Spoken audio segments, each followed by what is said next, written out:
what are the 5 policies that like we're definitely going to do that we think will make the biggest difference? Banning mobile phones would easily be in my top 5. I think the research is now overwhelming. And you can look at it from a few different angles. So if you talk about academic grades, so one of the most famous studies in England looked at what happened when schools ban mobile phones and what happens on GCSE grades. And they found there was a significant bump in GCSE grades. And what's really interesting, if you look into like the devil in the detail of like the findings, the group that got the biggest advantage from mobile phones being banned, who made the most improvements in their GCSEs, were students who were historically struggling in school or from disadvantaged backgrounds. So they're the ones who have the most to gain.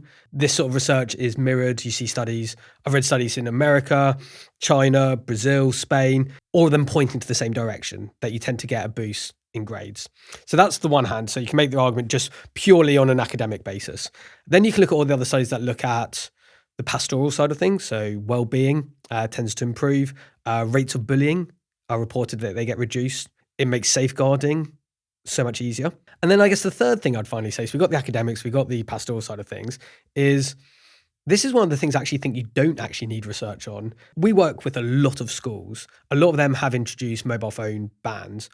I don't know one of them who've done the ban and gone, we should reverse that. That was a bad decision. Every single one of them that I know has said it's a nicer place to teach. They feel students are doing more learning. Just the stuff that sometimes research can't quantify, how the children are playing at break time has shifted, the type of conversations that students have. And what's really interesting is when you speak to school leaders about this, it mirrors the research findings, is they say parents actually want it. Students actually want it. Like most students know their relationship with their phone is unhealthy and they value that space at school where they're not obligated essentially to be on. So for me, I just think it's a complete no-brainer. I actually think in about 10 or 15 years time, people will look back, and they're already starting to, but I think in 10 or 15 years time, it'll take a bit of time. People will look back and go, it's almost the equivalent of how people used to view smoking.